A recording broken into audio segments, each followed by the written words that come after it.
Pessoal, vamos fazer aqui as questões de matemática da primeira fase Unesp 2023. Olha só. Em um município, a conta de água residencial é composta por um valor fixo de R$ 4,00 somado a um valor variável, de acordo com o consumo de água da residência. O valor variável é composto da seguinte forma: M reais por metros cúbicos de água até o consumo de 12 metros cúbicos. E N reais por metro cúbico de água que exceda 12 metros cúbicos. O gráfico descreve a composição do valor da conta de água residencial nesse município. E ele quer saber quais são os valores de M e N. Bom, muito bem. A gente vai observar que há duas etapas neste gráfico, certo? E as duas etapas são equações da reta. Então, aqui é etapa 1 e aqui é etapa 2. Ambas são equações da reta. Agora, vamos pensar na etapa 1, em primeiro lugar. Uma equação da reta a gente sabe que é y igual a ax mais b. Veja, quem que é x? X é este eixo aqui, é o eixo do metro cúbico, e y é o eixo do valor da conta. Bom, no nosso caso aqui, o b, que é o valor fixo, já foi informado, R$ 4,00. Então, substitui aqui, porque já está falando, né, o valor fixo de R$ 4,00. Agora, presta atenção no seguinte, ó. Vamos pensar. O y a gente pode obter do gráfico, o x também. E o a, no nosso caso, é o m. Então, aqui no lugar de a, eu vou colocar m, tá bom? Bom, eu vou escolher um ponto dessa primeira etapa do gráfico. Vou escolher esse ponto aqui, ó, x igual a 2, y igual a 10. E eu substituo x e y para descobrir o m. Então, a gente vai ficar com m vezes x, que é 2, mais 4. Isso aqui tem que dar 10. 2m, bom, 4 passa para lá, fica 10 menos 4, que é 6. 2m igual a 6. Passa o 2 dividindo, perdão. 6 por 2, isso aqui dá 3. Então, descobri que o m é de R$ 3,00 por metro cúbico, ok? A segunda etapa, nela tem que tomar um pouquinho de cuidado, porque olha só, vamos pegar esse ponto aqui, por exemplo. Ele é x igual a 14 e y igual a 60. Se você puser direto na equação, não vai dar certo. Por quê? Porque aqui já está a parte que cabe aos R$ 40,00, que vão até os 12 metros cúbicos. Então, na verdade, se eu pegar um y aqui, nesse caso é 60, só que é 60 menos 40, que dá 20. E o x? Bom, o x, ele é 14 menos 12, que dá 2. E o nosso modelo não é mais y igual a x mais b, é simplesmente nx, porque a parte fixa de R$ 4,00 já está aqui nessa parte de R$ 40,00. Então, não precisa. Basta a gente calcular y igual a nx, usando y igual a 20 e x igual a 2. Então, como que fica a nossa equação? Ela fica 2n igual a 20. N fica aqui, passa o 2 dividindo, 20 sobre 2 dá 10. E aí você achou. Então, quais são os valores? M igual a 3 e N igual a 10. Resposta E. Examine os dados comparativos simplificados entre Júpiter, Terra e Sol, considerando-se modelos esféricos e movimentos circulares dos planetas em torno do Sol. E ele fala assim, ó, se a medida do raio da Terra e de TS são respectivamente x e y, a menor distância em quilômetros entre os centros de Júpiter e da Terra será quanto? Bom, vamos lá. Olha só. Em primeiro lugar, o x é o raio da Terra e o TS é o y. E aí ele fala que essa distância é 5,2 vezes maior do que y. Então, ó, 5,2y. Está aqui essa informação, tá vendo? É essa distância. No entanto, a gente precisa de mais um pouquinho aqui, que é o raio de Júpiter, porque a gente quer a distância desse ponto até este ponto aqui, os dois pontos vermelhos, tá? Então, olha só, vamos fazer uma comparação aqui do lado. A gente vai ter a parte de cima, que é o 5,2y, tá certo? A gente vai ter a parte de baixo, que eu vou desenhar em verde, que é a seguinte. Aqui você tem o raio de Júpiter. E aqui, ó, aqui está o centro da Terra, tá? Bom, mas olha só, a gente está vendo que a Terra, a superfície da Terra até o Sol vale y. E tem mais o raio da Terra aqui. Então, aqui você vai ter x mais y, tá? Nessa parte. E o que você realmente quer é essa distância aqui, ó, em azul. Então, a minha distância em azul vai ser o raio de Júpiter mais 5,2y menos x menos y, porque você vai tirar essa partezinha aqui, tá bom? Basta, então, calcularmos o raio de Júpiter. Agora, ele fala que a circunferência, o perímetro da circunferência de Júpiter é 11 vezes o da Terra. Então, olha só, o perímetro da circunferência é 2πr, tá certo? 11 vezes o perímetro da Terra dá o perímetro de Júpiter. Qual que é o perímetro da Terra? Ele é 2πx, que é o raio. E o perímetro de Júpiter é 2π raio de Júpiter. É claro que você vai cancelar 2π com 2π. E você vai concluir que o raio de Júpiter é 11x.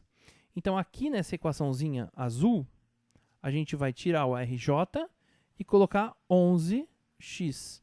Fazendo a continha, a gente ficou com 11x menos x, que deu 10x, 5,2y menos y, que deu 4,2y.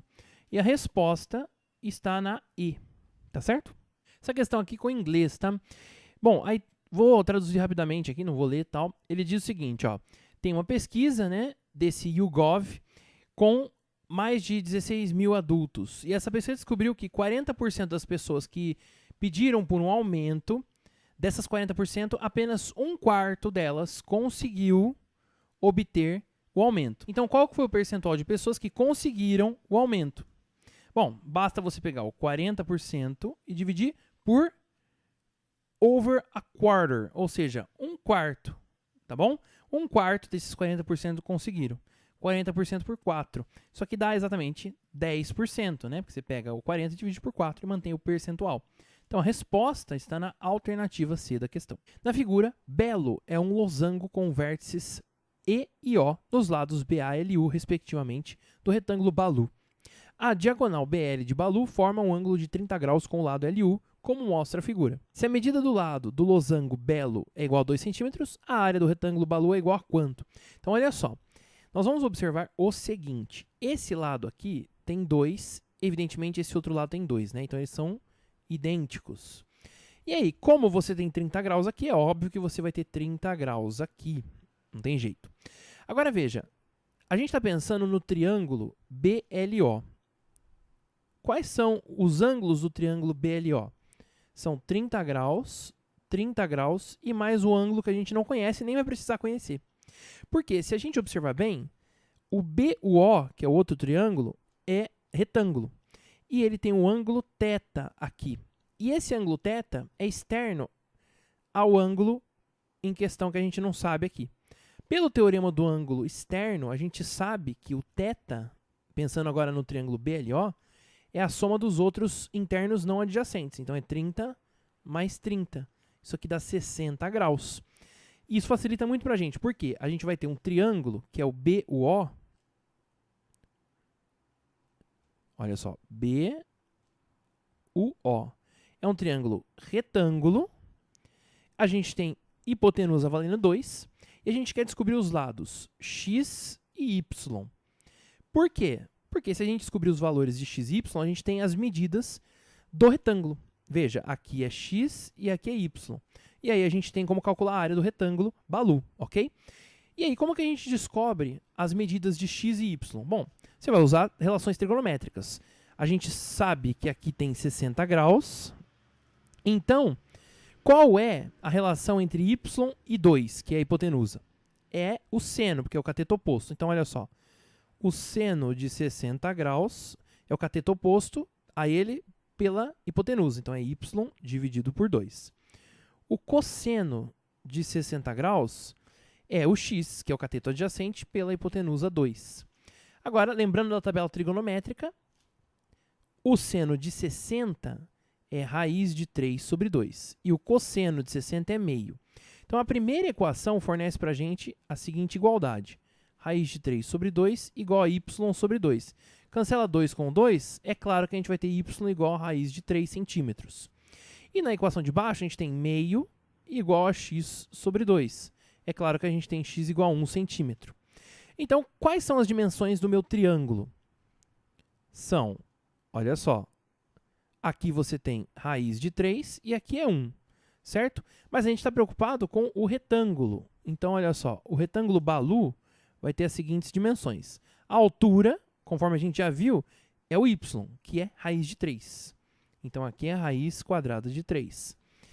E aqui embaixo tem x mais 2, né? Esse pedaço vale 2, esse pedaço vale x. X vale 1, então é 1 mais 2 que dá 3. Então, aqui dá 3 centímetros. Agora fica fácil. Qual que é a área de um retângulo? É lado vezes lado. Então, a raiz de 3 vezes 3. Ou, se você preferir, 3 raiz de 3. E a unidade é em centímetros quadrados. Acabou o exercício. De um paralelepípedo reto-retângulo de dimensões 20 cm por 6 raiz de 2 por 6 raiz de 2, serão retirados 2 cubos, cujos lados medem x centímetros. Esses cubos têm 3 arestas contidas em 3 arestas do paralelepípedo e uma das faces contida em uma mesma face quadrada do paralelepípedo. Ao adotar o valor máximo para x, o volume do prisma remanescente após a retirada dos cubos será igual a quanto? Então, olha só, se a gente olhar de frente aqui para o nosso prisma, o que acontece? A gente sabe que tem um cubinho aqui e outro cubinho aqui, certo? Eles estão encostados assim. E a gente sabe que eles têm a medida x nos lados, né? Então, esses quadradinhos têm medida x e o quadrado maior tem a medida 6 raiz de 2 por 6 raiz de 2. Qual que é o valor máximo que x pode atingir? Ué, ele pode atingir no máximo a metade aqui, para coincidir com o centro desse quadrado. Por quê? Porque ele cresce de um lado e cresce do outro. Então, você tem 2 cubinhos, né? Então, aqui a gente está representando frontalmente. A gente tem 2 cubinhos e eles têm a medida x. Se o quadrado inteiro tem 6 raiz de 2, quanto que tem essa parte? Metade. Então, é 6 por 2, ou seja, 3 raiz de 2. E aqui é a mesma coisa, 3 raiz de 2. Como a gente quer o volume do sólido que resultou da retirada desses dois caras, eu preciso calcular o volume do cubo. O volume do cubo é lado vezes lado vezes lado. Então, é 3 raiz de 2 elevado ao cubo, certo? Porque a gente tem lado vezes lado vezes lado. Bom, 3 ao cubo é 27. Raiz quadrada de 2 ao cubo é 2 raiz de 2. 54 raiz de 2 centímetros cúbicos, tá? Só que é o seguinte, quantos cubos nós temos? 2. Então, o volume retirado, VR, vai ser 2 vezes o volume do cubo. 2 vezes 54 raiz de 2. Isso aqui dá 108 raiz de 2 centímetros cúbicos. Agora, para finalizar, o que eu vou fazer? Eu tenho que calcular o volume do prisma todo, ou do paralelepípedo, como você preferir. O volume do paralelepípedo nada mais é que lado vezes lado vezes lado. Então, é 6 raiz de 2 vezes 6 raiz de 2 vezes 20. Bom, a gente vai ter aqui 6 vezes 6, 36. Raiz de 2 vezes raiz de 2 dá 2. E fica o 20 multiplicado. Então, eu vou deixar aqui como 36 vezes 40. Né? 2 vezes 20 dá 40. Portanto, o volume final ele vai ser 36 vezes 40, que é o volume do paralelepípedo, menos o volume retirado, que é de 108 raiz de 2. Se você observar bem, 36 vezes 3 dá 108. 3 vezes 6, 18. 3 vezes 3, 9, vai 1. Então, a gente pode colocar o 36 em evidência. O volume final é 36 em evidência, 40 menos 3 raiz de 2, isso centímetros cúbicos. E aí a gente descobre que a alternativa correta é a A. 36 vezes 40 menos 3 raiz de 2. E chegamos à última questão que diz o seguinte, ó.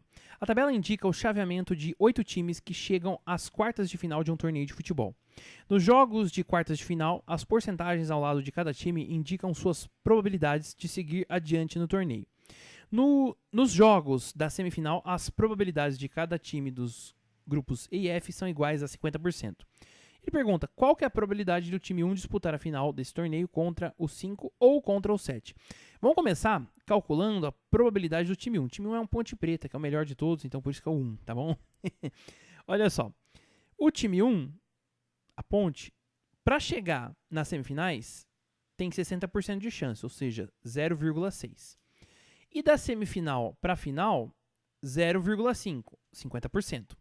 Como ela tem que passar as duas etapas, isso é E, e as etapas são independentes, por isso que a gente multiplica as probabilidades. Então, é 0,6 vezes 0,5. Isso aqui dá 0,3, né? Porque 6 vezes 5, 30. Então, sobra apenas 0,3. Essa é a probabilidade do time 1, a Ponte. Agora, eu preciso calcular a probabilidade do time 5. Ó, o time 5, veja, tem probabilidade de 0,5, 50%, né? Mas da segunda etapa para a última, de novo 0,5. Então, a probabilidade do time 5 chegar na final é de 0,5 vezes 0,5. Isso aqui dá 0,25, tá? 5 vezes 5, 25. Então, sobra aqui 0,25. Por fim, o time 7, olha só, o time 7, para chegar na semifinal, tem 45%, ou seja, 0,45. E depois, de novo, 0,5, porque todo mundo que está na semifinal tem 0,5. Então, a probabilidade do time 7 chegar na final é de 0,45 vezes 0,5. Isso aqui dá 0,225 de probabilidade, tá bom? Agora, qual que é a probabilidade do time 1 chegar com o time 5 na final? Bom, você tem que fazer P1 vezes P5, porque são probabilidades independentes e as duas devem acontecer simultaneamente. E a probabilidade do P1 jogar com o P7 é P1 vezes P7. E no final você tem que somar esses dois resultados. Por quê? Porque são dois caminhos independentes. O caminho P1, P5 é um. O caminho P1, P7 é outro. Eles são disjuntos. Embora aqui você tenha a possibilidade de ter um confronto entre o 5 e o 7, a gente já está contabilizando todas as exclusões aqui. Então, basicamente, esse resultado. Olha, o P1 aparece nos dois caras. Então, a gente vai ter P5 mais P7 multiplicando o P1 fora. O P1 é 0,3 e aqui dentro vai ser 0,25 mais 0,225. Aí a gente vai ter 5 mais 2, 7. 2 mais 2, 4. Então, 0,475 vezes 0,3. Fazendo essa continha, você vai obter exatamente 0,1425. Isso aqui é a mesma coisa que 14,25%. Por isso que a probabilidade está na alternativa B da questão. E a gente encerra a correção dessa prova por aqui. Bons estudos! Pessoal, gostaram dessa aula?